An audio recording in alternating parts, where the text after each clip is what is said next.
자, 그러면 오늘의 주인공인 장희걸 부장님을 모시겠습니다. 자, 박수 주세요.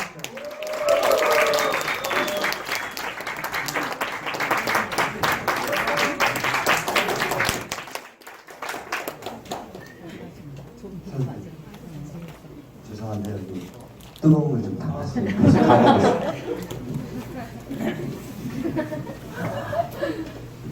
반갑다 얘들아.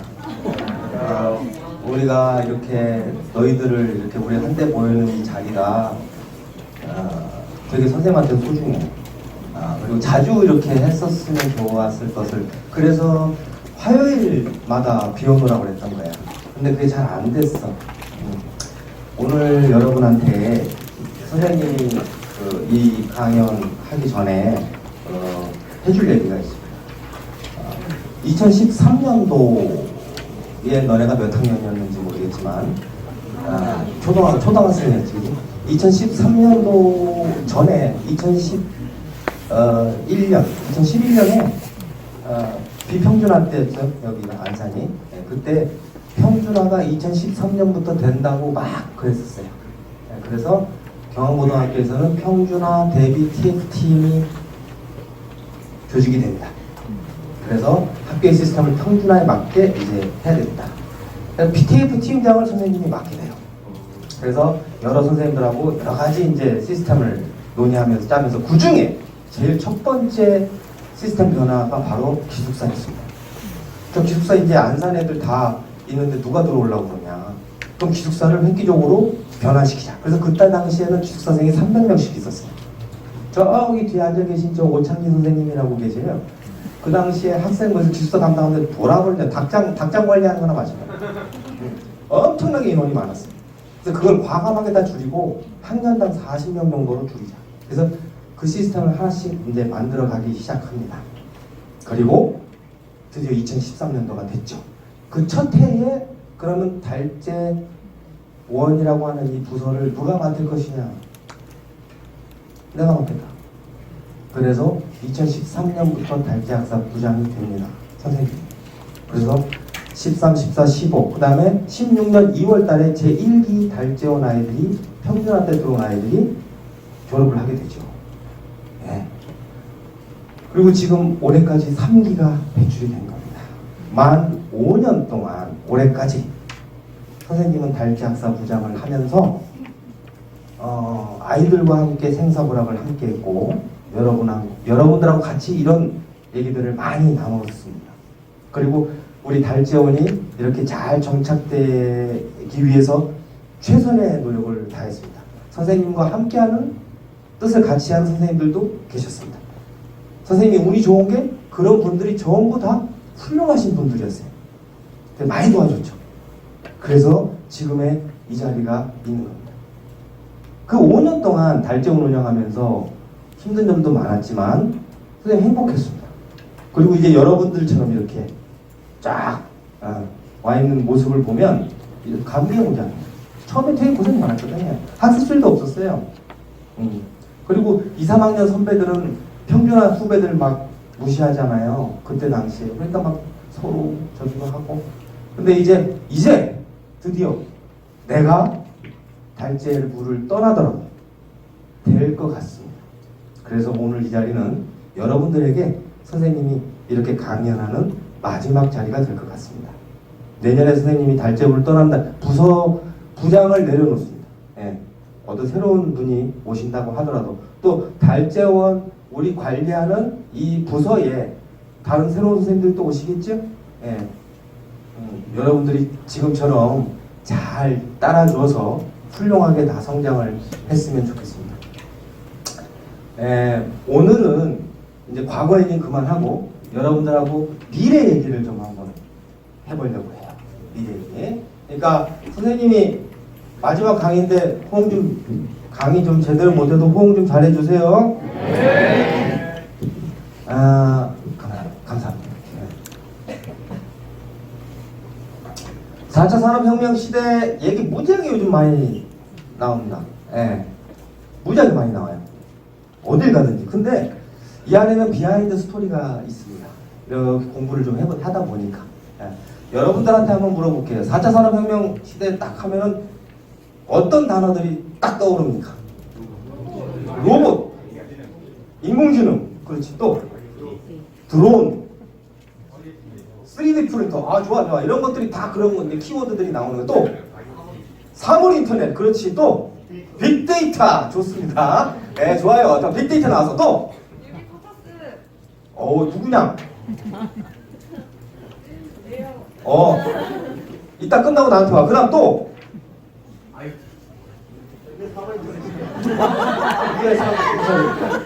이거 좋아 좋아.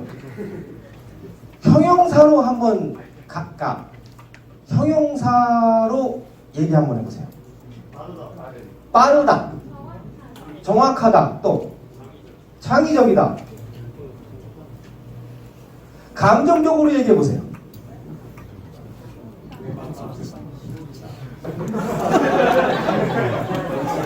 감정적으로 딱딱하다, 메마르다, 기대된다. 일단 내가 퀴즈 하나 낼 테니까 빨라야 된다. 이거 나는 선물 준비했거든. 여기서 직접 줄 거야. 갖고 올라왔거든. 뭐 따로 이따가 나오라고 하지 않을 거니까 빨리 맞춰야 돼. 저기 딱 뜨는 숫자 보고 있잖아. 맞힌 사람한테 줄 거야. 자, 시작. 2025 이게 무슨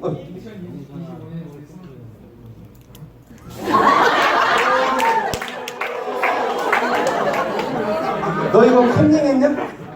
근데 어떻게 알았어? 2000년생이잖아. 야, 너는 반칙이지 그러면. 알고 있었기 때문에 이건 반칙이야. 이거는 알고 있었기 때문에 들었어. 내 강의를 들었단 말이야. 안 들은 사람한테 딱 되게 되는 건데, 그지? 양심적으로. 그래, 맞아. 2025년 되면 고등학교 1학년 우리 아이들, 너희들은 1학년은 25살 됩니다. 그러니까 2025가 딱 25 되는 거예요. 여기 끝에 숫자 같이 가, 나이가, 그지? 그 다음에 2학년 애들은 26살 되겠지, 그지? 자, 그럼 내 강의 듣지 않은 사람 중에서 자, 봐. 이거 거꾸로 갔어. 이거는 이거 뭐겠냐? 치약? 2080일 겁니까? 2080 20대 치약을 여기까지 간다는 말. 2080 치약이고 임마. 이거는 내 강의 안 들은 사람 중에서 손 들고. 없어? 야, 씨. 2030년에 지금 직업에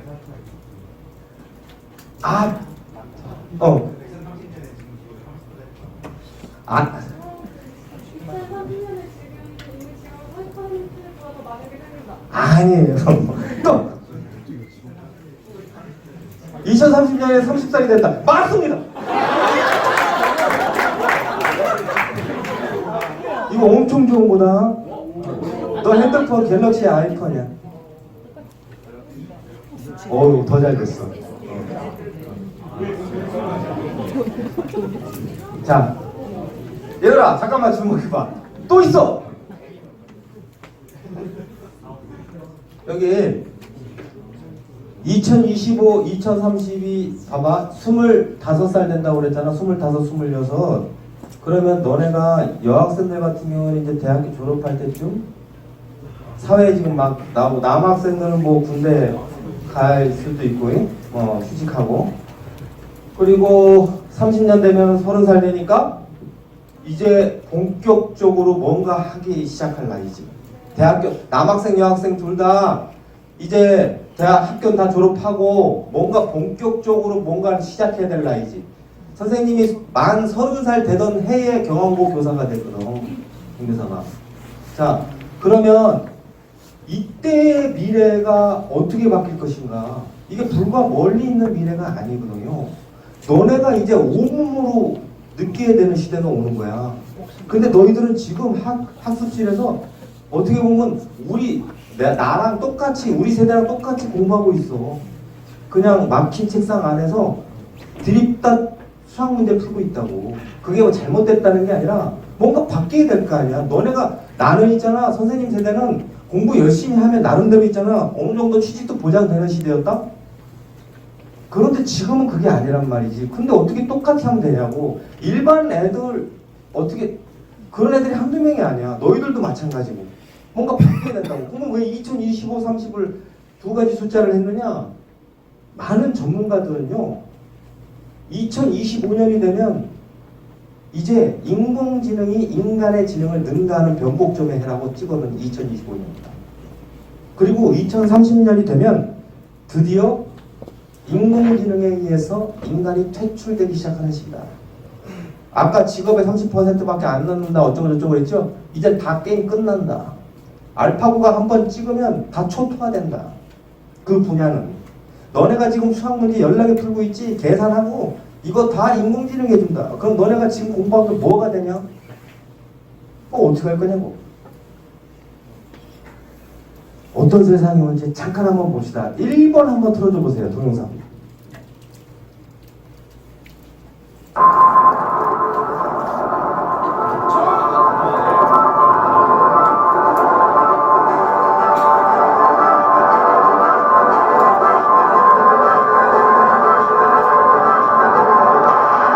안녕하세요. 환영합니다. 미래인간 김명훈 씨. 여기가 앞으로 내가 살아가야 할 세상이군요. 아름답습니다. 함께 살아가야 할 세상이지요.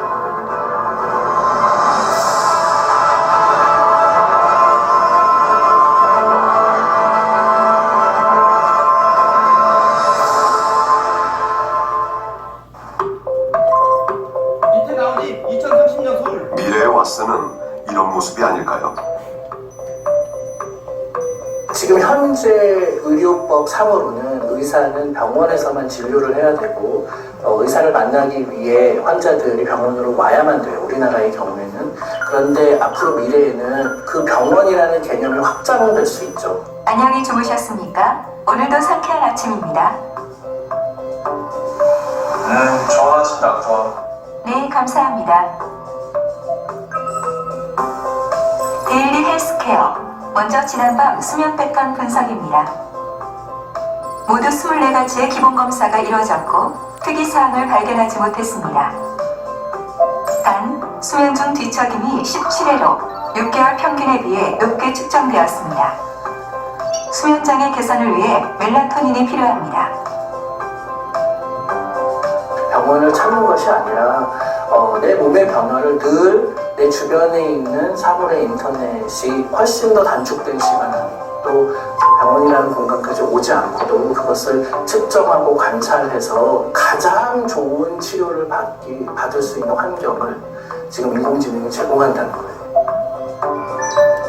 양치하시는 동안 전신검사를 하겠습니다.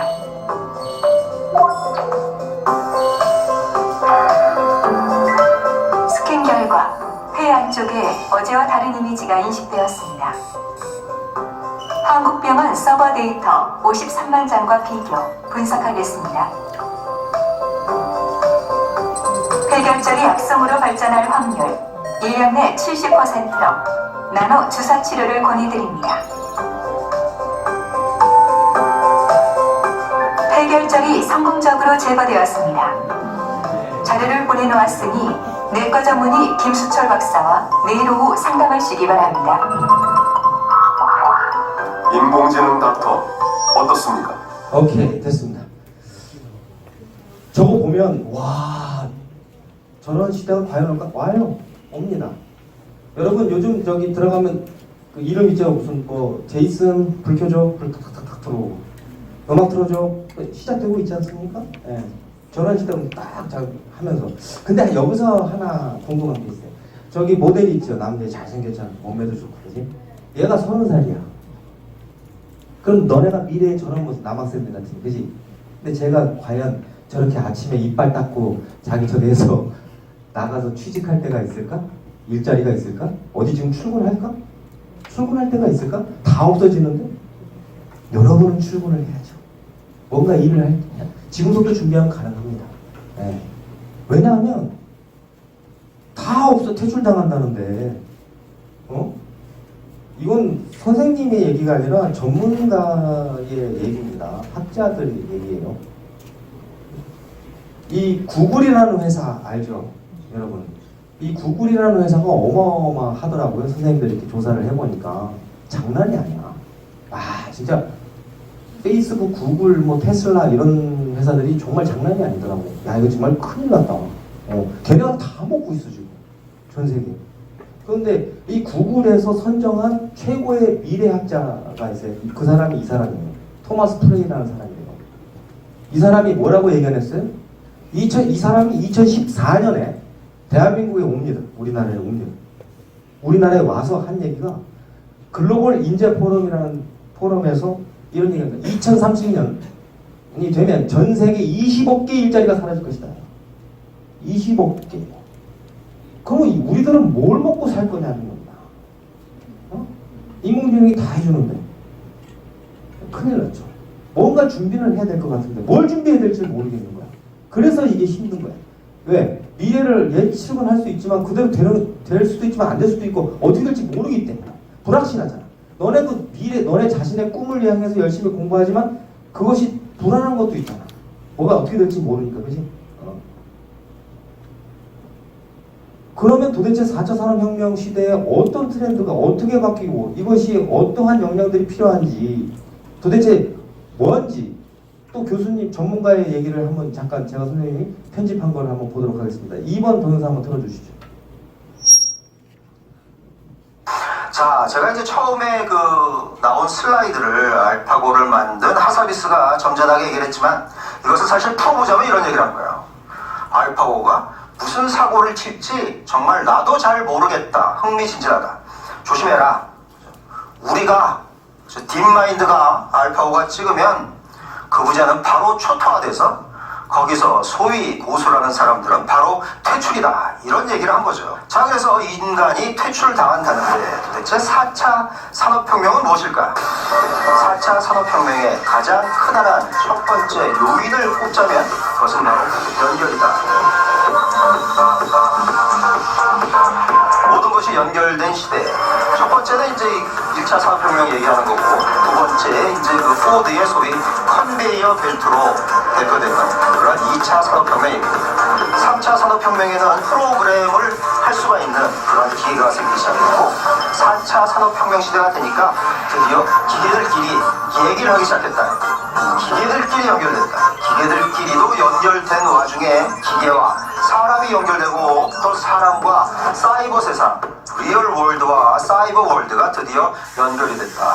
그래서 요새 가장 크다란 화두는 연결이 화두인데 이것이 그냥 연결이 아니라 초연결의 시대로 돌아갔다 이런 거죠. 자, 지금 시가총액이 수백조, 수십조가 되는 기업들의 속성을 보면 뭐를 제조하는 그러한 제조기업들은 없고 다 연결로서 이루어진 그러한 비즈니스가 굉장히 빠른 시간 내에 시가총액의 1조, 10조, 100조에 들어갑니다. 가장 대표적인 것이 우리들도 많이 쓰는 바로 페이스북인 것이죠.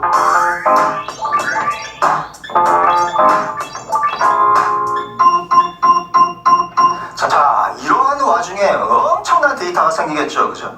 곧 몇 년 내로 전 세계 1조 개 정도의 이렇게 말하는 장치들이 서로 연결된다는 것이고, 그래서 이렇게 연결이 되게 되면 결국은 엄청난 양의 데이터가 생긴 것이다.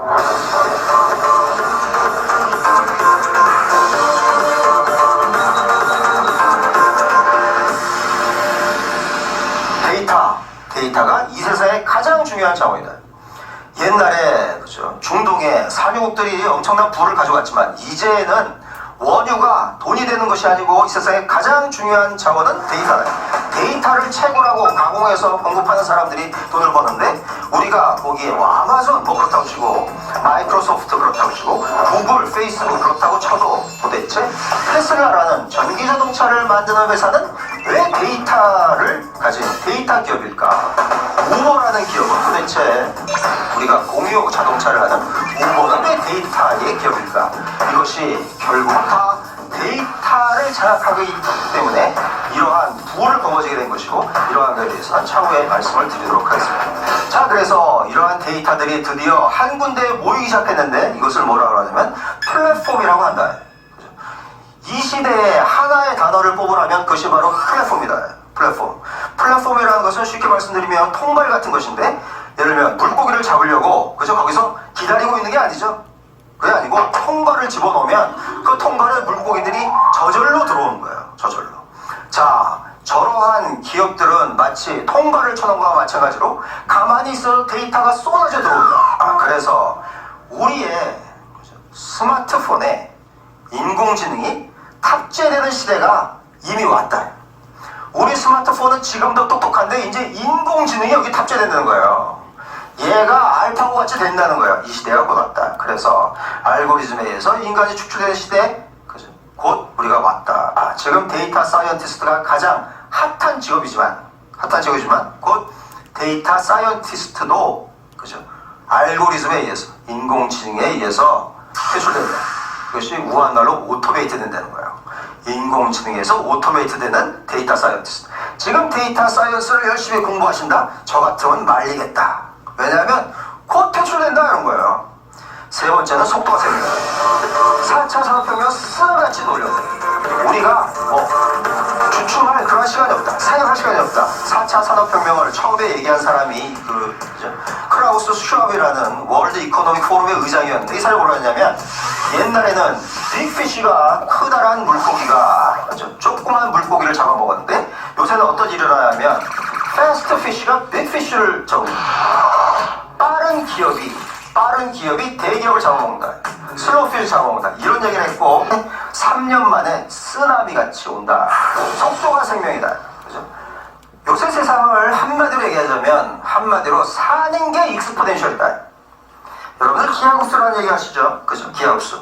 사는 게 기하급수적으로 보네. 눈 뜨면 딴 세상이야. 여러분들 이해 안 되겠지만, 한 6개월 전 생각하고 1년 전 생각하면 지금 굉장히 다른 거예요.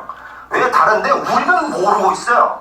왜냐면 기술이 기하급수적으로, 여태까지 이렇게 천천히 하고 있었는데 어느 때부터 갑자기 기하급수적으로 발전을 해서 이러한 익스포넨셜한 기하급수적인 그러한 기술에 의해서 삶이 바뀌기 시작했는데, 우리가 삶 자체가 익스포넨셜이에요. 한마디로 얘기하자면 여러분의 삶 자체가 익스포넨셜이야.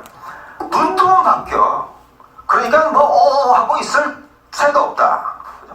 교육도 지식 습득도 속도가 생명이다. 여러분. 자, 네 번째 요인이냐면 사람이다. 결국 사람이 하는 비즈니스이기 때문에 이 사람을 어떻게 확보하느냐가 가장 중요한데, 자, 이렇게 학생들이 지금 우버가 잡아오고 구글이 잡아오고 하는데 지금 돈이 막 떨어지고 있죠. 돈을 싸들고 와가지고 이런 학생들을 잡아간다.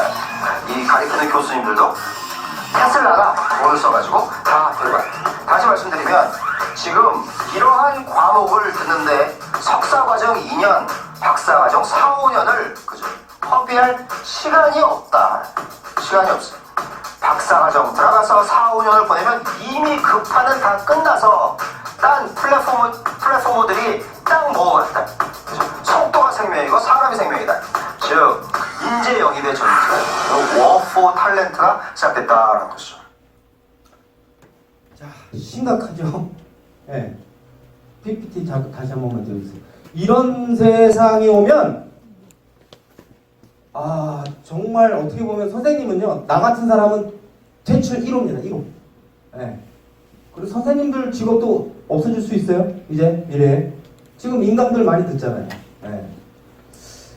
그러면은 자, 저런 시대가 오는데, 그럼 지금 너네가 지금 하던 공부 다 때려치고, 야 빨리 코딩 배우자. 코딩. 그리고 로보트, 기계공학, 기계. 그 다음에 데이터, 빅데이터, 인터넷, 컴퓨터. 하여튼 그런 쪽으로 빨리 지금 공부를 해야 될 것 같은 막 그런 느낌이 막 드는 거야. 뭐 하고 있어 지금. 다 퇴출당하는데. 지금 박사과정 몇 년 다 필요 없다는데. 아까 그 왓슨이라고 하는 슈퍼컴퓨터 있죠? 걔가 그거 다 치료해주잖아. 의사들하고 붙어서 이겼잖아. 퀴즈한테도 이기고. 그지? 그럼 너는 뭐 하고 있어 이 자리에 지금. 지금 빨리 나가서 빨리 다른 걸 시작을 하든 해야지. 그래서 고민해봤어요. 우리 달지원생들, 그러니까 우리 학생들이 과연 그러면 지금 이거 이렇게 과연 해야 되는가? 어떻게 해야 되는가? 공부를 하더라도 이걸 하지 말라고 할 수 없잖아, 내가. 그지? 근데 제일 중요한 게, 제일 첫 번째로 중요한 게, 이제부터 이제 여러분들이 해당되는 얘기입니다. 이건 미래 얘기고. 우선 알파고하고 왓슨이라고 하는 이 두 키워드가 있습니다. 이 알파고라고 하는 이거는요, 대한민국의 이 나라에서 지금 스웨덴이나 이런 4차 산업혁명이 이미 많이 진행된 선진국들 말고 대한민국에서 인공지능이라고 하는 그 화두를 강하게 인식한 첫 번째 사례입니다. 내가 솔직히 이세돌하고 붙는다고 했을 때 솔직히 속으로 웃었어. 에이, 이세돌 평소에 선생님 바둑을 못 둬요. 하지만 에이, 그래도 컴퓨터하고 바둑인데 이세돌이 이기겠지 당연히. 5판에서 한 판 정도 실수를 질 수 있어. 4판 1승으로 게임이 끝날 거야. 솔직히 그렇게 생각했거든요. 근데 한 번 계속 이겨나가는 거 보면서 너무 깜짝 놀랐어요. 그 인공지능의 어떤 그 화두를 딱 던진 사건이 바로 알파고 사건이었다. 인공지능을 대변하는 우리나라가 피부를 확 느낀 거죠. 이거 진짜 뭐가 되는 것 같다. 왓슨도 마찬가지입니다. 슈퍼컴퓨터죠. 인공지능 슈퍼컴퓨터. 그러니까 아까 얘기했던 거 뭐 다 치료해주고 뭐 어쩌고 저쩌고 뭐 다 해줍니다. 빅데이터. 데이터 아까 그 교수님 얘기 들었죠. 이제는 가만히 있어도 플랫폼 기업에서 데이터 왜? 공짜로 그냥 사람들이 다 올려줘. 자기 사진이고 뭐 다 올려줘. 그게 어마어마하게 싸요. 이런 사례 하나 있었습니다. 여러분 재밌는 거. 빅데이터를 활용한 그 상품에서 그걸 활용한 기업에서 이런 것까지 했어요. 뭘 했냐면 봐봐. 뭐라 그러지? 그 편의점 알지? 시윤이 뭐 이런 거 편의점에 그래. 계산기에 10대, 20대, 30대 나눠 있는 거 여성이랑 남성 그런 거 나눠져 있는 게 있다고 들었어요. 그렇지. 빅데이터의 활용해서 하는 거죠. 또 한 사례 알고 있는 사람. 이런 얘기를 들었어요, 쌤이. 사람들이 와가지고 한 개만 사갖고 나가는 사람이 있지만 물건을 2개 이상 사갖고 나가는 사람들도 많잖아요. 그죠? 그때 항상 새우깡을 사는 놈은 이상하게 컵라면을 같이 사는 놈들이 많더라는 거야. 새우깡을 사는 그게 어마어마한 빅데이터로 그게 분석이 돼서 나오는 거지. 그래서 기업에서 새우깡과 맛이 잘 어울리는 컵라면을 또 생산하는 거야. 무슨 얘기인지 알겠어요? 뭐 이런 식으로 활용이 된다라는 거죠. 그러니까 이게 도대체가 아까도 얘기했지만 이제부터는 자원이 돈이 아니라 정보 데이터가 돈이다. 그 데이터를 확보하고 있는 놈들이 다 잡아먹는다. 이제 삼성 가지고 그래도 초일류 기업 어쩌고저쩌고 버텼는데 정신 못 차면 게임 끝납니다. 선생님이 여러분들 나이 때는요, 전 세계를 호령하는 기업이 뭐였는지 아십니까? 일본이 꽉 잡고 있었어요. 소니, 아이오와. 소니에서 뭐 나왔다 하면 다 그거 샀습니다. 줄 서서. 그거 하나 어떻게 좀 가져보려고, 워크맨. 근데 삼성이 올려쳤죠. 예. 소니가 예전만치 못하죠. 이 바뀐 시대에 따라가지 못하면. 딥러닝, 이런 빅데이터들이 이제는 인공지능한테 주니까 인공지능들이 지들이 알아서 스스로 수만 가지 데이터를 가지고 막 새로운 데이터를 또 만들고 한다는 거예요. 즉 다시 얘기해서 연료가 생긴 거죠. 연료가. 그전에는 이 빅데이터가 없었기 때문에 단순한 작업밖에 못했어요. 인공지능이라 하더라도. 근데 이게 어마어마한 정보의 데이터가 들어가다 보니까 얘가 하루에 그 수많은 데이터를 입력해가지고 엄청나게 많은 공부를 하는 거예요. 인간의 몇십 배 이상으로. 하룻밤 사이에 전 세계의 논문을 다 읽어버리거나. 그리고 연료가 생기는 거예요. 그러니까 어마어마한 거죠. 예. 딥러닝입니다. 스스로 학습합니다. 기계가 이제 공부하기 시작한 겁니다. 너네 지금 한 3시간 공부한 거 있잖아. 기숙사에서 학습실에서. 얘네가 이거 딥러닝 하면 그 게임이 되겠냐? 얘네랑 붙으면? 절대 이제는 지식 가지고 못 살아먹는다니까? 자, 우리가 과거의 기술은요, 1, 2, 3차 산업의 기술은 인간을 보조하는 수단이었다면, 이제 미래의 기술은 인간을 대체하는 기술로 갈 것이다. 많이. 예. 자, 그 다음에, 그러면 1, 2차 산업혁명을 통해서 우리가 기본적인 욕구를 해결했어요. 그래서 증기기관 발명하고 어쩌고 저쩌고 해서 대량 생산도 가능해서 자기가 뭐 일단은 먹고 사는 건 어느 정도 많이 해결이 됐어.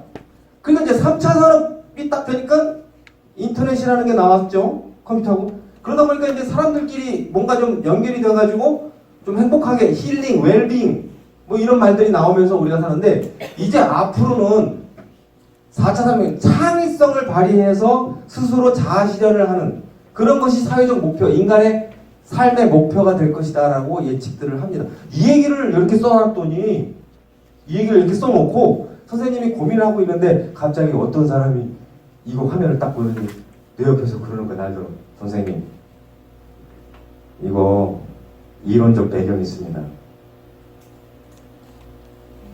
그래서 그게 뭡니까? 그랬더니 매슬로우의 욕구 5단계를 적으십시오. 딱 그러는 거 옆에서. 교육학에서 다루는 얘기입니다. 딱 했더니 여기랑 딱 들어맞는 거지. 그죠? 그래서 이게 제일 처음에 생리적인 욕구, 안전 보호 욕구, 이건 인간의 가장 기본적인 욕구다. 그리고 사랑받고 싶은 욕구, 어디에 소속되고 싶은, 인정받고 싶은 이런 것들이 전부 결핍 욕구라고 합니다. 결핍 욕구. 근데 이 결핍 욕구라고 하는 건 채워지면 일단 의식주가 해결이 되면 더 이상 그걸 이제 막 저기 하지 않는다는 거예요. 근데 이 성장 욕구, 요 위에서부터 올라가면 존경이 인정받고 싶고 이 자아실현 꼭 여기까지 올라가는 것은 되면 될수록 더 요구되어지는 그런 성향이라는 겁니다. 여러분, 누가 여러분들한테 부모님이건 선생님이건 인정을 해주잖아요. 칭찬해주고. 그러면 더 칭찬받고 싶고 더 인정받고 싶지 않습니까? 예, 그런 거예요. 그래서 역사적으로 이런 식으로 가고 있다. 그렇기 때문에 4차 산업혁명의 사회적 목표는 이것이 될 것이다. 궁극적으로. 자아실현. 근데 자아실현을 하려면 말이 좀 어렵죠. 자아실현이 정확히 무슨 뜻이냐. 자아실현을 하려면 뭐가 가장 우선이 돼야 되겠어요?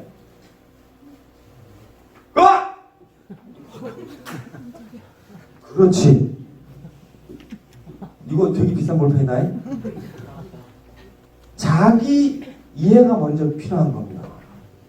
근데 여러분들 중에서는요, 웃기는 게 뭔지 아세요? 이거 생리욕구, 안전보호의 욕구도 아직 충족 안 된 놈들이 있어요. 왜 그렇게 자빠져 자는지. 지금도 자는 놈들 있어. 이게 충족이 안 됐다는 거거든. 그런데 무슨 공부를 해. 자기가 내가 도대체가 누군가부터 시작을 해야 된다는 거예요. 그게 기본입니다. 예.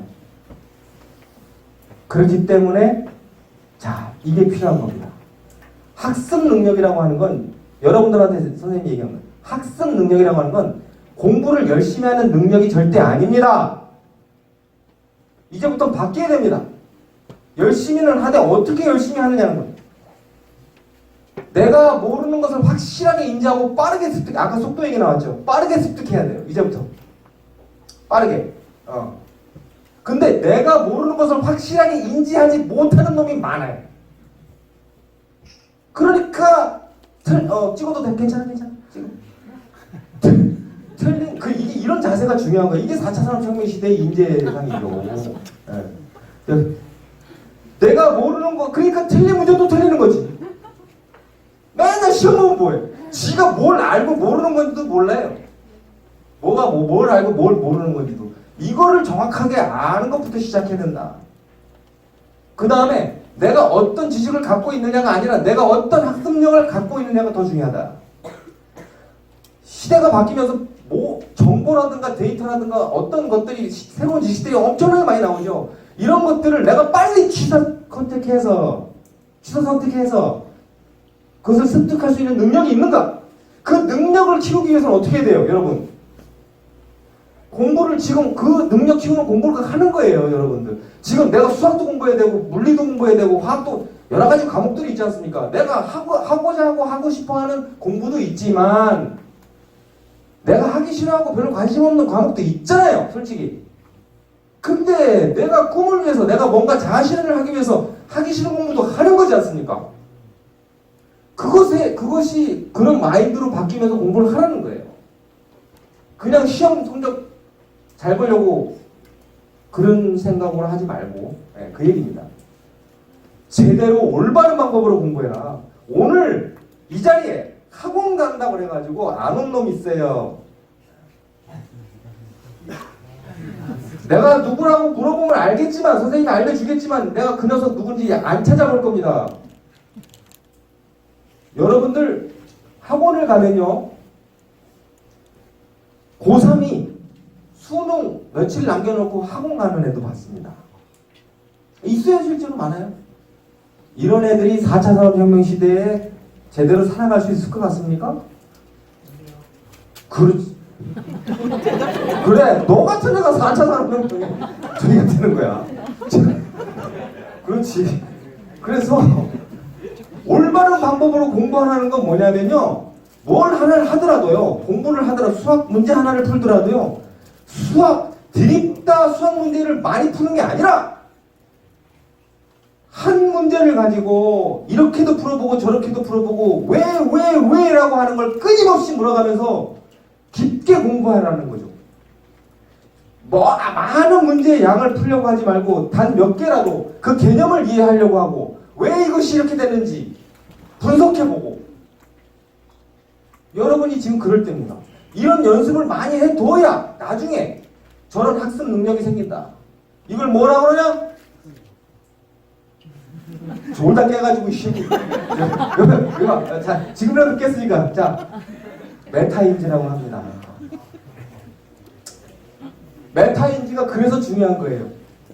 자신의 인지 과정에서 아는 것과 아까 내가 설명했어요. 확실하게 아는 것과 모르는 것을 자각하고 깨닫고 학습을 조절할 수 있는 능력.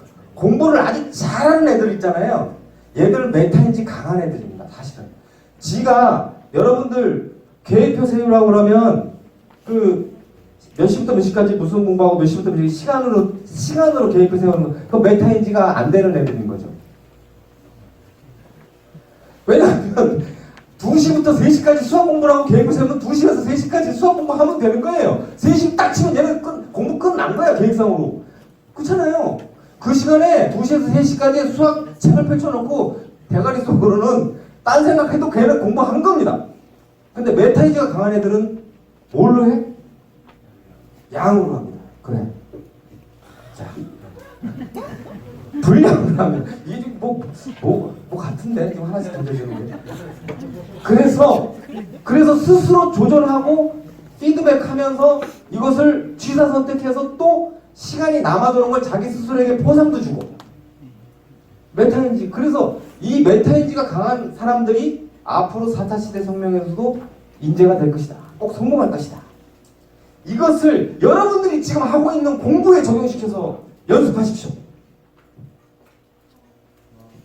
그래서 공부를 하면서 어떻게 해봐? 여기 나와 있는 것처럼 말로 설명해보라고.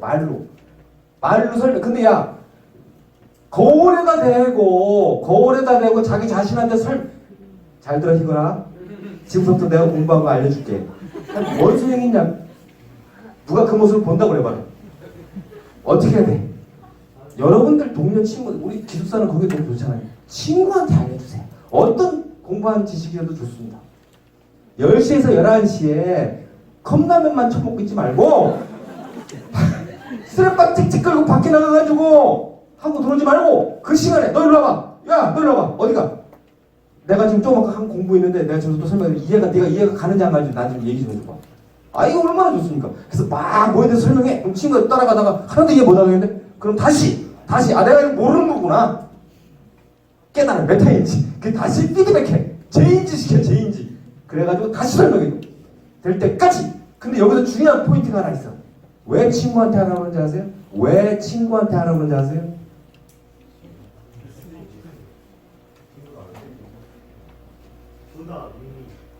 나중에 나옵니다. 자, 이렇게 공부하면요, 이런 게 나옵니다. 이제. 자, 다시 한번 보세요. 이렇게 공부하잖아요. 지금 이렇게 공부해야 3학년, 여러분 3학년 때 자소서가 이렇게 나온다고요. 얘는요, 지금 달재원 졸업생입니다. 알겠습니까? 너네들 선배야. 얘가 이렇게 공부해서 자소서가 어떻게 나오는지 한번 봐봐. 1번 항목이에요. 그죠? 자소서 1번. 고등학교 재학 경력 학업에 기울인 노력과 학습 경험을 배우고 느낀 점을 중심으로 기술해 주시기 바랍니다. 학업에 기울인 노력과 학습 경험! 배우고 느낀 점을 중심으로 기술하는 거야. 뭐 했고가 아니고 절대로. 자, 시작부터 다르지. 저는 유전자를 공부하기 위해서 새벽 6시부터 일어나서 열심히 공부했습니다. 그래, 너 잘났다. 안 뽑아요. 그렇게 했구나. 근데 이 자식은 뭐라고 시작합니까? 생명공작소야. 말로. 생명공작소. 생명공작소야말로 고교 3년간 제가 공부한 생명과학 지식의 총집합체입니다. 딱. 그럼 교수가 벌써 딱 봐서 생명공작소가 뭐지? 더 계속 읽게 되잖아. 나부터도 읽게 되겠더라. 생명공학으로의 초대. 나는 대학 강의에서 배아줄기 세포를 활용하여 체세포의 복제 기술이 도덕적인 문제로 진전이 없는 사이.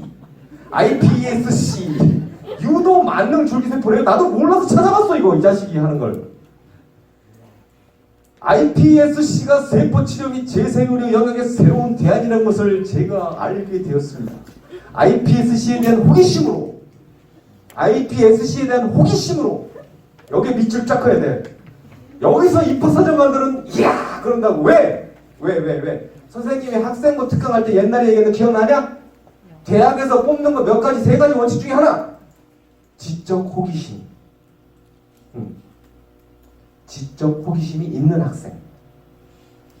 iPSC에 대한 호기심으로 줄기세포 도서 집필반을 신설하였습니다.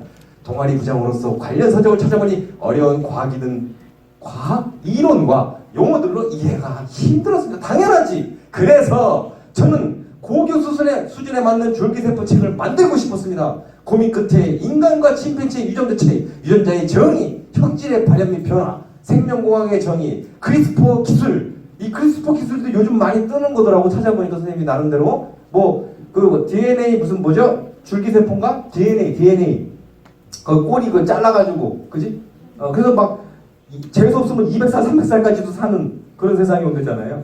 예, 생명공학. 그 다음에 줄기세포 순으로 목체부터 만들었다. 가장 어려웠던 일은 관련 서적들을 고교 수준으로 해석하는 거다.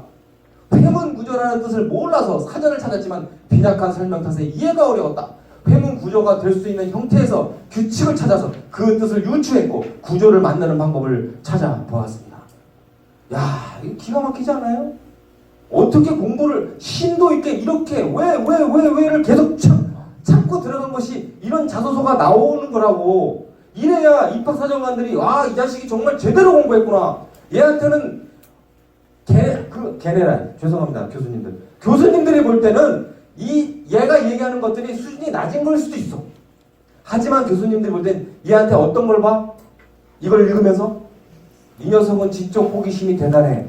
공부 제대로 했어. 하려고 해. 그래서 뭐야? 발전 가능성이 있겠어. 우리 대학에서 내가 가르치면 얘도 이렇게 받아먹을 거야. 이런 마음이 탁 되는 거죠.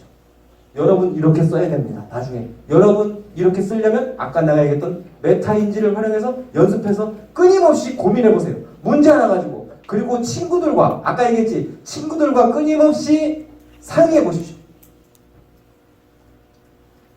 천자입니다. 이게 지금 천자 여기까지 쫙 나갑니다. 뭐 했고. 자, 어떻게 끝나? 유전자 iPSC로 바꾸는 연구에 성공함으로써 iPSC의 전망이 더욱 밝아졌고 앞으로 제가 꼭 연구해야겠다고 다짐했습니다. 이런 거 과정을 통해서 내가 꼭 연구해보고 싶었다고 다짐을 하게 됐다. 그래서 생명과학에 대한 호기심에서 출발한 이 책은 저의 과학적 사고와 창의적 생각, 좀 이따 나옵니다. 창의적 생각을 담으려고 노력한 결과물로서 이는 앞으로 제가 생명과학을 연구하는 데 밑거름이 될 것이라 확실합니다. 딱 뽑아주는 거죠. 얘가 이 자기소개서를 어느 대학에 낸 건지 아십니까? 포스텍입니다. 포스텍. 얘가 지금 일단 1차에 서류 1차에 4군데를 합격합니다. 서울대, 고대, 카이스트, 포스텍. 이 4개의 대학들이 지금 그냥 나오는 대학들입니까? 대한민국 최고의 대학들이죠. 그죠? 이렇게 쓰니까 1단계 서류에서 다 4개가 다 합격된다니까? 근데 최종 어디가 붙었어? 포스텍 합격했습니다. 최종 합격. 아직 3개 남았지? 아직 결과 기다리고 있습니다. 지금. 그래, 지금 3학년 너네 바로 1년 선배야. 뭐 나머지 3개 다 떨어졌다고 쳐. 괜찮아. 포스텍까지 다 떨어졌다고 쳐. 포스텍 합격했지만 얘는 지금 마음 편히 기다리고 있었어요. 나머지 3개. 그 중에 아무거나 한두 개만 돼도 대박이잖아. 그치? 자, 근데 다 떨어졌다 쳐. 4개 다 떨어졌다. 그렇다 하더라도 나는, 선생님은 이런 마인드로 이 아이가 공부를 한다면 얘는 그 시대에 살아갈 수 있는 인재가 될 것이다. 그래, 그 다음에 뭡니까? 그렇게 공부를 하고 막 했어. 열심히 했어. 메타인지랑. 그 다음 뭐예요? 창의성이죠, 이제. 아까 인공지능이 도저히 따라올 수 없는 인간의 영역. 마지막 보루. 이 창의성. 전통적인 사고방식에서 벗어나 새롭고 독창적을 만들어내는 능력이다. 뭐 이렇게 되어 있는데, 사전적인 의미는 창의성은 이게 중요해. 이게 그 다음 거. 이미 있는 것들을 이용해 새 것을 만들어내는 능력입니다. 갑자기 어떤 게 갑자기 나오는 게 절대 아니에요. 창의성은. 여러분, 뉴턴이 떨어지는 사과를 보고 뭘 했다고요? 뭘 발견했다고요? 사과 진짜일까요? 뉴턴이 공원에 이렇게 앉아있다가 사과나무가 있는데 사과를 이렇게 물끄러미 바라보고 있는데 사과가 뚝 떨어졌어, 지가. 오! 만유인력! 그리고, 그랬을까? 사실일 수도 있고 아닐 수도 있어요. 그죠? 자, 보세요. 떨어지는 사과를 본 놈이 뉴턴뿐일까요? 전 세계 역사적으로 엄청나게 많을 겁니다. 나부터 떨어지는 은행은 많이 봤단 말이야. 지나다니면서. 근데 나 같은 놈이 은행 떨어지는 거 보고 만유인력 얘기 못합니다. 뉴턴은 끊임없이 공부하고 학습하고 생각했다는 거죠. 생각. 그냥 단순히 암기가 아닙니다. 여기서 말하는 거는 생각했다는 거죠. 늘 고민하고, 그날도 아마 그런 자기의 어떤 걸 고민하고 있었을 겁니다. 근데 우연히 그게 딱 보여준 거지. 그 뉴턴의 눈에. 아르키메데스 혹시 알죠? 그건 뭐죠? 그 사람은? 유레카. 뭐 때문에? 부력. 그 사람이 어디서 그걸 발견했다고? 목욕을 개만 했겠냐? 여태까지 노목탕에 들어간 놈이 선생님도 목욕을 좋아해요. 특히 욕조에 들어가는 목욕. 딱 뜨거운 물에 몸을 담그는 걸 너무 좋아합니다. 내가 지금까지 몇 번을 들어갔겠어. 들어가서 나도 모르게 소리가 나와요. 그런 소리가 그 정도 너무 좋아하는데 그 넘치는 물을 보면서 내가 그걸 이렇게 하겠냐고. 나는 아르키메데스 전 세계를 이끄는 아주 천재들은 공통점이 뭡니까? 늘 생각했다는 겁니다. 끊임없이 연구했다는 거죠. 거기서 나오는 겁니다. 창의성은. 인공지능은 어떻게 돼요? 수많은 데이터, 아까 얘기했죠. 딥러닝을 통해서 공부를 해. 하지만 데이터가 들어가지 않은 거는 어떻게 돼? 말을 못하겠죠. 못 잡아내겠지. 그치? 사람만이 할 수. 선생님은 이런 상상도 해봤어요. 김연아가 왜 이렇게 이쁜지 나는 얼굴 자체는 예쁘게 생긴 얼굴은 아니에요. 근데 이 친구가 아사다, 내가 일본어 선생이긴 하지만 아사다 마오를 이길 때 너무 기쁜 거야 나는. 그리고 너무 아사다 마오보다 얼굴도 더 훨씬 예뻐 보여 나는 김연아가. 근데 김연아가 막 그렇게 트리플 뭐죠 그거 하는 회전이라든가 기술 고난도의 기술을 쫙 하면서 그 피겨 스케이팅을 할 때 스포츠 선수로 보이는 게 아니라 어떤 예술가처럼 보였어요. 춤을 추는 것 같은. 이것은 스포츠의 한계를 벗어. 그런데 정말 인공지능 로봇가 나와서 피겨 스케이트 김연아보다 엄청 예쁘게 만들 수 있겠죠.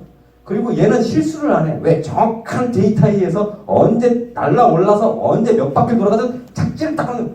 얘가 엄청나게 그런 걸 많이 해도 단 한 번의 미끄러짐도 없을 거야. 로봇가 하면. 그럼 엄청난 뭐 그런 보면 뭐 완벽한 연기를 할 수가 있는 것이죠. 얼굴도 더 예뻐. 근데 나는 그 피겨 스케이팅을 보러 가고 싶지가 않을 것 같아. 이게 중요한 거야. 여기서 정답이 있는 겁니다. 우리가 살아가 인공지능한테 지면 안 되잖아요, 인간이. 예. 1만 시간이 노력을 할 수 있어야 된다? 그런데 여기서 명심해라. 재능이 없는 놈이, 관심도 없는 놈이 자기가 하기 싫어하는 분야를 1만 시간 공부한다고 천재되지 않습니다. 결코. 1만 시간이라고 하는 건 뭐예요? 하루에 3시간씩 10년 동안 해야 된다. 어떤 특정 분야에서 전문가가 되고 달인이 되려면 하루에 3시간씩 10년 정도는 해서 1만 시간이 되어야 그 정도 되어야 달인이 되고 전문가가 된다. 뭐 이런 얘기 아닙니까 이게. 자, 그런데 1만 시간만 했겠어요? 김연아가? 아마 더 했을 겁니다. 하루에 3시간씩만 한 게 아니니까. 그치? 자, 그럼 엄청나게 공부했는데 이런 수없이 많은 시간을 투자하면서 공부를 하거나 무슨 어떤 기술을 연마하려면 어떻게 돼야 되겠어요? 인공지능은 빅데이터만 있으면 그것이 연료가 돼서 계속 갈 수 있습니다. 그죠? 그런데 사람은 1만 시간 이상 공부할 수 없단 말이에요. 웬만해서는. 그러니까 어떻게 되겠니? 뭐가 필요해? 사람한테 연료가 될 게 뭘까? 밥! 이게 아직 초보적인 의식주 저기 아까 그 지수가 아직 욕구가 충족이 안 됐다니까. 그런 애들도 있다니까. 일단 배고픈데 뭘 하겠어. 재미입니다. 재밌으면 되는 겁니다. 재밌으면요 평생도 공부합니다. 그 분야에서 재미를 찾아야겠죠. 여러분들이 그 재미를 내가 어떤 것에 재미가 있는지를 찾는 것도 능력입니다. 네, 찾으십시오. 여러분들 재미있는 거 지금 뭐 있어요? 그 재미가 바뀔 수도 있어요. 근데 바뀐다고 해서 할 필요 없습니다. 선생님이 그저께인가? 어저께인가? 갑자기 헷갈려. 어저께인 것 같아요. 선생님이 어디 갔었냐면 저기 보평고등학교 갔었어요. 교장 선생님 모시고. 교장 선생님이 혼자 가시기 심심하다면서 제가 모시고 가겠습니다. 그래가지고 제 선생님처럼 모시고 갔어요. 거기서 서울대 입시를 오랫동안 했다고 하는 현직 입학사정관이 강의를 했는데 서울대에서 아이들을 현직 입학사정관이에요. 그리고 입학사정관들 중에서 뭐 좀 되시는 분인가 봐. 근데 그분이 얘기가 이래. 서울대에서 그런 트렌드가 바뀌고 있다는 거지. 똑똑한 놈들만 뽑지 않는다는 거야, 이제. 오케이? 무슨 얘기지? 이것이 연료가 되는 거야. 재미가 연료가 돼야지 계속 하잖아. 그지? 그러면서 계속 학습이 되겠지. 열심히 힘들게 아까처럼 공부하지. 메타인지 통해서 메타인지 기억해라.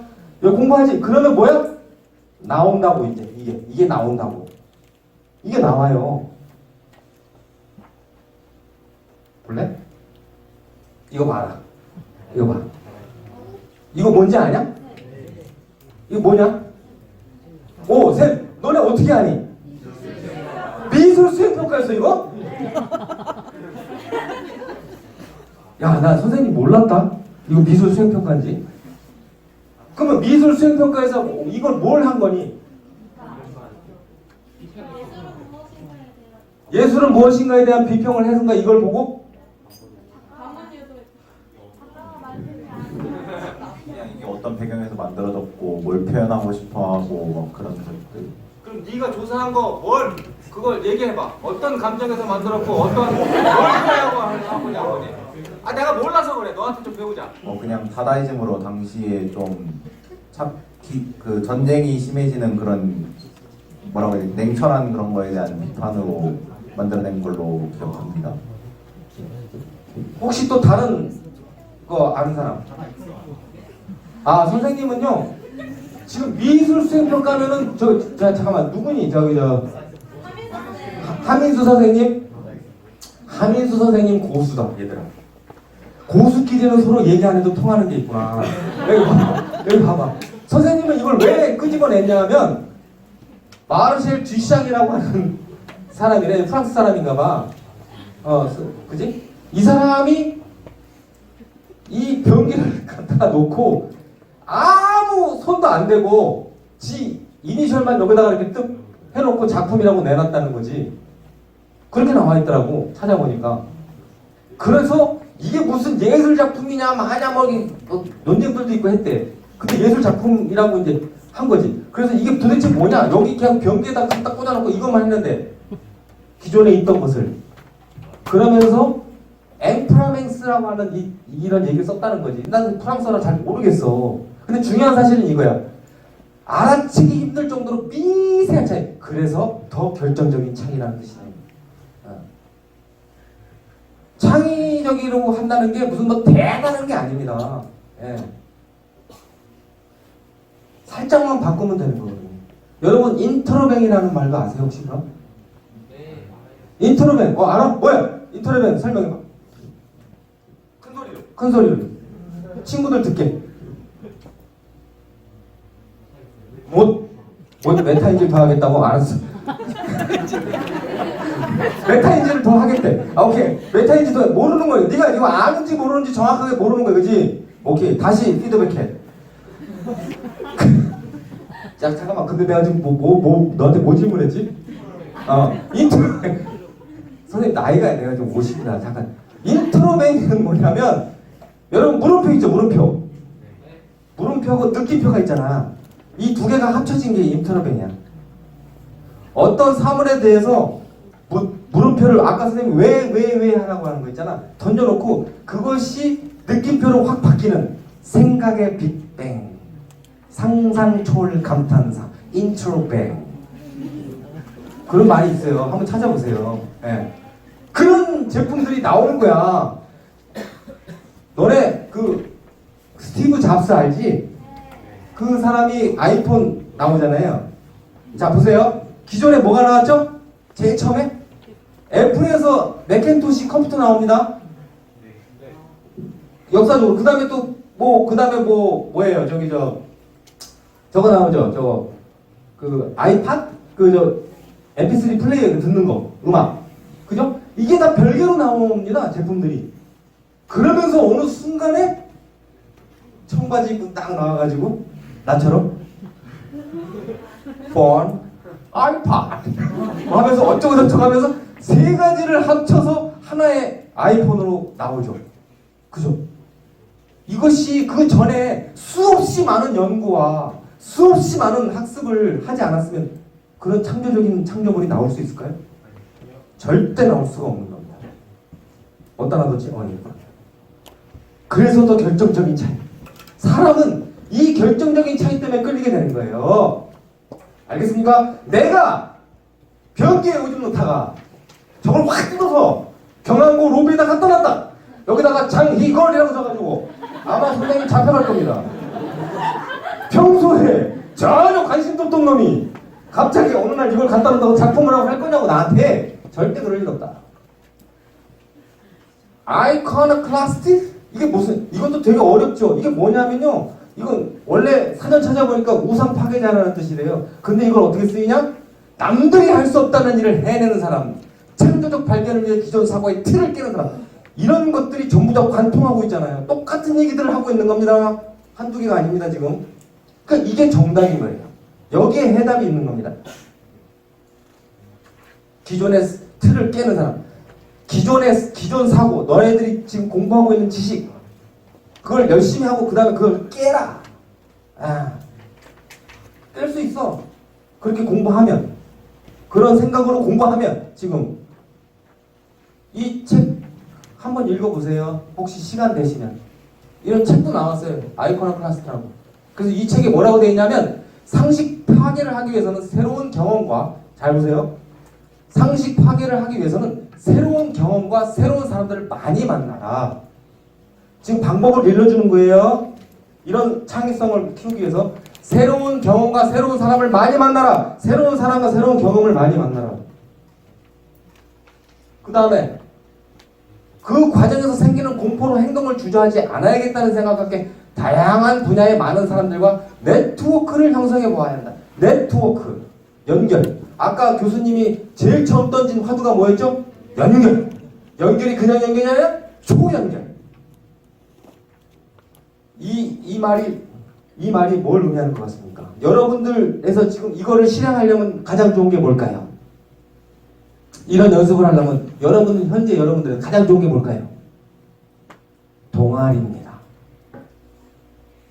자율 동아리가 됐건 정규 동아리가 됐건 아니면 동아리가 아니고 그냥 팀으로 뭉쳐진 어떤 그룹이 됐건 그 그룹을 만드십시오. 그렇게 해서 같이 공부하십시오. 이런 책도 있습니다. 교육을 통해 이 생각의 탄생이 이거 무지하게 두껍습니다. 이 정도입니다. 선생님이 이거 한 4년 전인가 처음 딱 봤을 때 이걸 어떻게 했지? 그랬어요. 그래서 어려워. 근데 이 생각이 우리 지금까지 했던 레오나르도 다빈치라든가 파이먼이라든가 수없이 많은 아인슈타인뿐만 아니라 천재라고 일컬어진 사람들 있죠. 그 사람들의 공통적인 생각의 패턴을 13가지로 집약해가지고 소개하고 있습니다. 그들이 어떻게 했는지. 그런데 나도 약간 천재성이 있나 봐. 왜냐하면 여기 이 책을 읽다 보니까 내 얘기인데? 무슨 얘기냐면 이런 거야. 내가 있잖아. 뭘 느껴. 나 사람이니까 느낄 수 있지. 인공지능은 못 느끼는 거거든. 내가 뭘 느꼈어. 그래서 그 느낀 걸 가지고 계속 생각해. 뭐 이런 거냐 이런 건. 근데 어느 순간에 그게 내가 느꼈던 것이 있잖아. 나도 모르는 사이에 이론적 배경이 나와 있는 거야. 이게 무슨 얘기냐면 여러분 이런 까먹었는데 옥수수 유전자 개발해가지고 노벨상 탄 여자 박사 이름 되게 어려워요. 근데 까먹었어 선생님이. 노벨상 탔어. 옥수수 유전자 발견. 그 사람이 그냥 느낀 거야. 옥수수. 그러니까 옥수수를 아침 먹고 옥수수 생각하고 점심 먹고 옥수수 생각했을 거 아니냐? 평소에 옥수수를 그냥 느꼈어. 그래서 머릿속에서 어떤 공식을 생각하지 않았다고. 이 여자가 어떤 공식을 대입하지 않았어. 그냥 조각들이 맞춰진 거야 머릿속에서. 그래서 그거를 이론으로 냈어. 얘기했어. 옆에 학자들한테, 동료 학자들한테. 이런 거다. 그때 학자들이 뭐래? 그런 것은 공식도 없고 공식에 다 대입해봤는데 그것은 결과가 그렇게 안 나옵니다. 그래요? 난 그렇게 느꼈는데 나중에 공식이 나옵니다. 그래서 맞습니다. 그리고 노벨상 받게 되죠. 그것 때문에. 즉 다시 해서 느낌으로 와요. 한참 그걸 생각을 하다 보면 어떤 공식으로 오는 게 아니라 정해진 데이터로 오는 것이 아니고 느낌으로 온다. 느낌. 여기 13가지 생각의 도구 패턴에서 몸으로 생각하기 여러 가지가 있어요. 그 중에 맨 마지막에 어떤 챕터가 있냐면 통합, 융합, 통합이라고 하는 챕터가 있습니다. 거기에 이런 말이 있습니다. 교육을 통해 습득한 지식과 경험을 통해 알아낸 것을 연결짓는 법을 배울 때, 교육을 통해 습득한 지식, 경험을 통해 동아리 활동에서 서로 연결돼서 같이 하는 거죠. 연결짓는 법을 배울 때 생각, 도구들은 통합적으로 사용이 가능하다. 그러기 위해서는 앉아서 책만 읽거나, 잘 봐 이거, 앉아서 책만 읽거나 수업만 들을 것이 아니라 다양한 경험에 나를 적극적으로 노출시켜야 된다. 자꾸 자극하고 노출시키라. 그러다 보면 어느 순간에 빡 온다. 뉴턴과 아르키메데스처럼 어느 순간에 빡 하고 온다고. 진짜로. 지금 당장은 안 올 것 같지만 예. 아이디어라고 하는 건 그렇게 나오는 겁니다. 아주 사소한 계기로 인해서. 하지만 그 전까지는 어마어마한 단계를 거치는 거죠. 이런 책들은 있잖아요. 여러분이 나중에 자소서 쓸 때 있잖아요. 자소서 쓸 때 이런 구절 한 구절을 딱 인용해서 막 이거 교수님들 완전 달리 보일걸? 내용 자체가 달라집니다. 예. 학교생활기록부에 독서활동 상황에 여러 가지 책들이 있는데 야 너 이 책 읽었냐? 이 책 읽고 네가 제일 감명 깊게 생각한 부분이 어느 부분이야? 글쎄요 그게 몇 학년 때 거기 적혀 있습니까? 이렇게 물어버렸다. 그럼 게임 끝나는 거예요. 자 정리하겠습니다. 제대로 공부해라. 학원 가지 마라. 정 가고 싶으면 주말에 가외해라. 가외. 쓸데없는 문제 가지고 3시간씩 풀고 앉았어. 전혀 도움이 안 되는 문제 가지고 효율적으로 공부하지 못하는 거죠. 메타인지가 없는 거죠. 예. 다른 분야에 소질이 있는 학생들끼리 팀을 구성해봐라. 이제는 융합 통합이잖아요. 스팀이라는 말 알죠? 예. 그래서 너네가 화학을 공부하고 싶으면 화학을 옛날에는 자율동아리 만들면 화학 공부하는 애들, 화학 관심인 애들만 모였잖아요. 이제는 다른 인문학 시를 잘 쓰고 글을 잘 쓰는 애도 같이 껴주세요.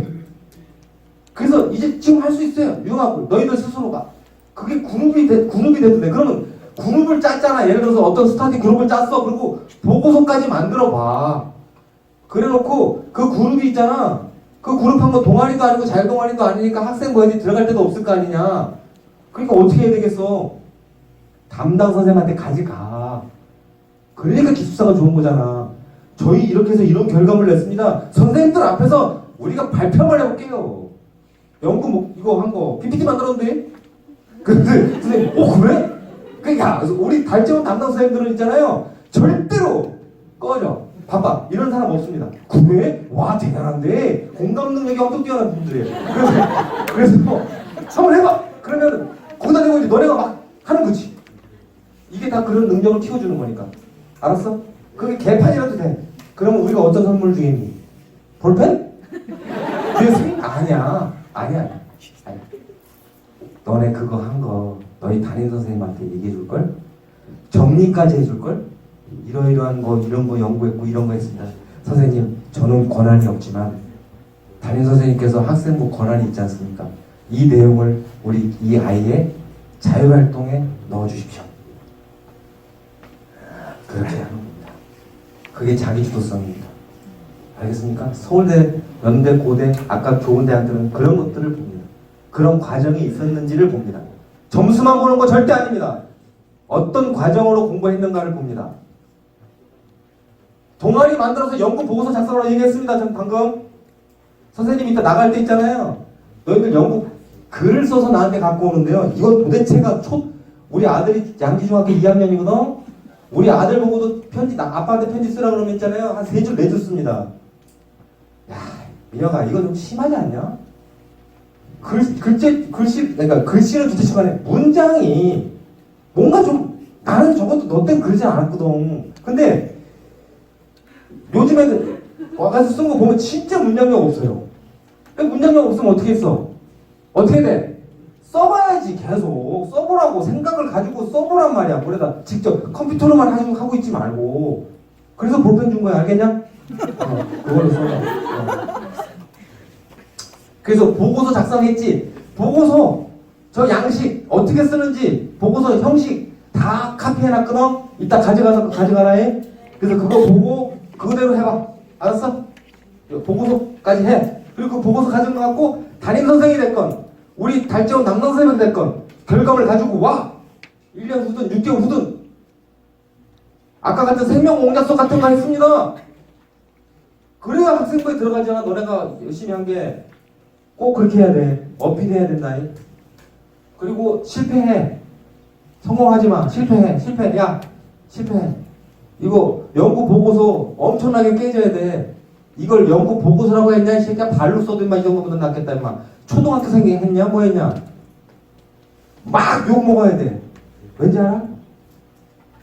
그래야 나중에 너네가 벤처 기업을 하든 뭘 하든 스타트업 기업에서 시작을 하든 실패를 두려워하지 않는 인간이 돼야 돼. 지금 있잖아. 너네 수준에서 논문이라고 하지도 않았어. 그래서 내가 연구 보고서라고 쓴 거야. 무슨 어느 죽을 논문이야, 고등학생이 너네가. 수준이 보고서를 써서 자꾸 하면서 있잖아. 그걸 연습을 한단 말이야. 근데 선생님들한테 깨졌어. 엄청 깨졌어. 어떤 여자애는 뭘 하는지 아냐? 내가 옆에서 지켜봤는데 과학 선생님한테 깨지는 거. 막 울어.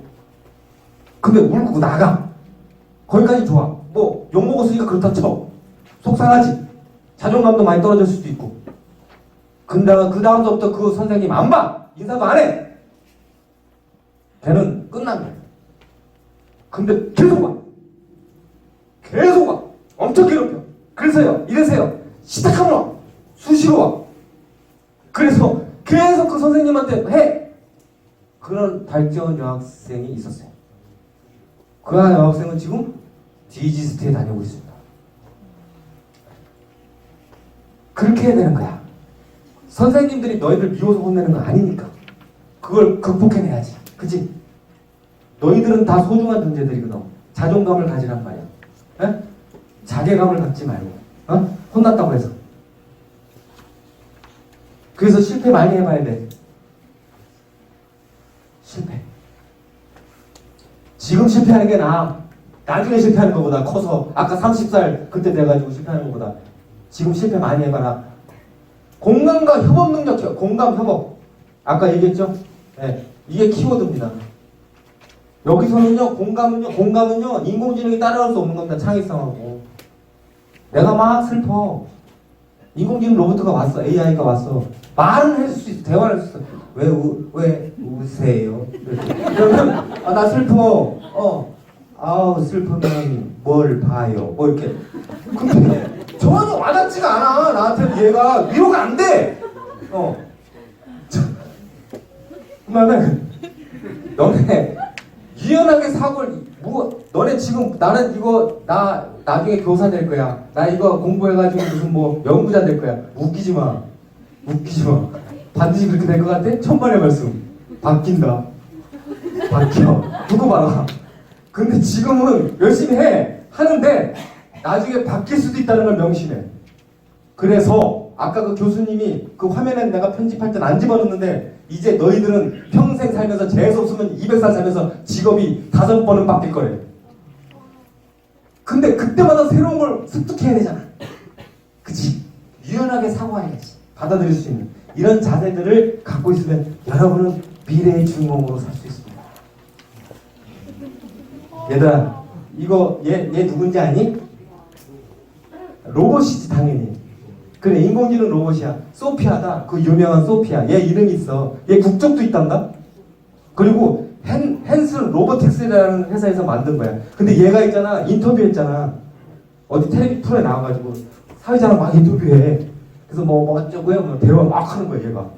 근데 거기 가서 뭐 질문했더니 인간을 파괴하고 싶어요. 딱 그랬다는 거야. 그래서 깔깔깔깔하고 웃었다는 거야.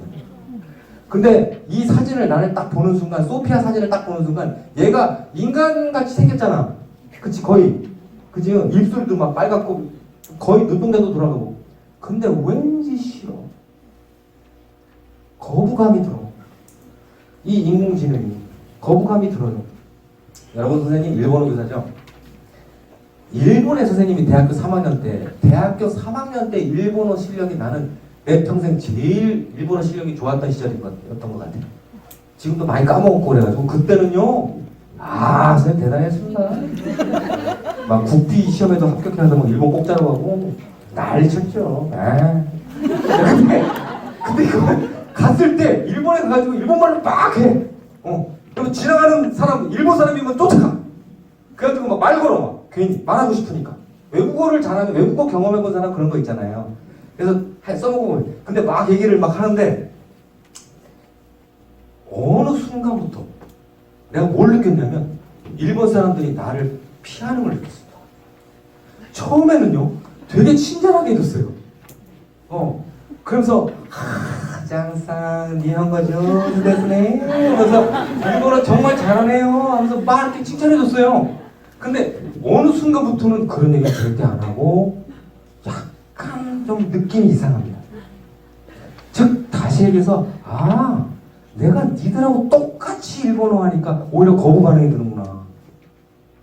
일본 사람들 그렇습니다. 잘 생각해보세요. 거꾸로 우리 입장을 생각해봅시다. 우리 입장에서 외국 사람이 왔을 때 안녕하세요 로버트입니다. 저 밥 사주세요.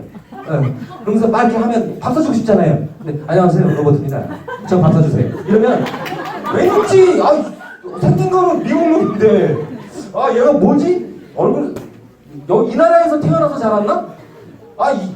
한국 사람 약간 그런 생각 들지 않냐? 그런 거야 그런 거. 그러니까 사람한테는 좀 뭔가 느낌이 이상해. 그런데 얘들아 이거 봐. 소프트뱅크에서 만든 페퍼 인공지능 로봇, 소니에서 만든 아이보. 이 사진을 보는 순간 나는요 마음이 되게 좋아져. 이 차이가 뭘까요? 사람이랑 다르게 생겼으니까 그런 것도 있지만 그런 것도 있어요. 있는데 결국 인공지능 이 4차 산업혁명의 모든 여러 가지의 것들은 4차 아까 뭐 3D 프린터도 나오고 뭐도 나왔죠. 인공지능 AI 또 뭐 여러 가지 나왔었잖아요. 여러분들이 얘기하는 거. 그 모든 것들은 어디로 향할 수밖에 없다? 사람. 앞으로 가면 갈수록 아날로그와 내추럴이 훨씬 더 연구 가치가 있게 될 겁니다. 인공지능이 발달하면 발달할수록 사람은 이 모든 로봇은요 사람 위에 쓰는 게 아니라 우리의 삶을 위해서 보조적인 수단으로 우리의 삶을 편하고 행복하고 자아 실현을 할 수 있게끔 도와주는 그 정도 수준에서 멈추게 할 겁니다. 이게 바로 인류고 사람입니다. 선생님은 그렇게 믿고 있습니다. 이건 내 얘기입니다. 내 느낌이고요. 발달하면 발달할수록 인간을 더 연구하게 될 겁니다. 그리고 공감해주고 함께 슬퍼해주고 인간의 창의성을 더 인정해주고 그런 시대가 올 겁니다. 여러분은 그렇게 생각해서 준비하시면 됩니다. 얼마나 보기 좋습니까? 같이 공생하면서. 여러분 처음에 시작할 때 영상 기억납니까? 김명민이 인조인 미래인간이 돼서 로봇가 김명민이 있고 인간 김명민이 있는데 둘이 만나잖아요. 뭐라고 합니까? 안녕하세요 미래인간 김명민씨. 그러니까 그 로봇가 뭐라고 그래요? 아름답군요. 여기가 내가 살아야 될 곳입니까? 그러니까 김명민 얼굴 표정 봤어요? 난 그 배우 너무 마음에 들어. 얼굴 표정. 그 AI 표정과 인간의 김명민 표정이 완전히 다르죠. 뭐라고 합니까? 함께 살아가야 할 세상이죠 하면서 악수를 딱 쳐가잖아. 이게 바로 결론인 겁니다. 결국 사람에게 해답이 있습니다. 사람입니다. 여러분 그 메타인지 이제 뭔지 알겠냐? 메타인지 스펠링 뭐로 시작해? M. 우리에게 인공지능을 각인시킨 첫 번째 사건 알파고 뭐로 시작해? 초고속 인터넷 연결 다 합쳐서 마음으로 짜져가지고 네트워크 MAN 알겠습니다. 우리가 이제 뭐 억지로 쭈뚜러 맞춘 걸 수도 있어요. 하지만 이런 의미를 찾아내는 것, 이런 의미를 누구도 생각지도 못했던 이런 의미를 찾아내는 것, 그것이 바로 창의성입니다. 이거 선생님이 생각한 거 아니에요. 저기 뒤에 앉아 계신 분이 생각한 거지. 선생님의 얘기를 듣고. 그러니까 어떻게 돼야 돼? 동아리를 모여서 같이 이런 고민을 하다 보면 친구들이 얘기해주고 서로 얘기하다 보면 이런 것들이 막 생겨나는 겁니다. 생각지도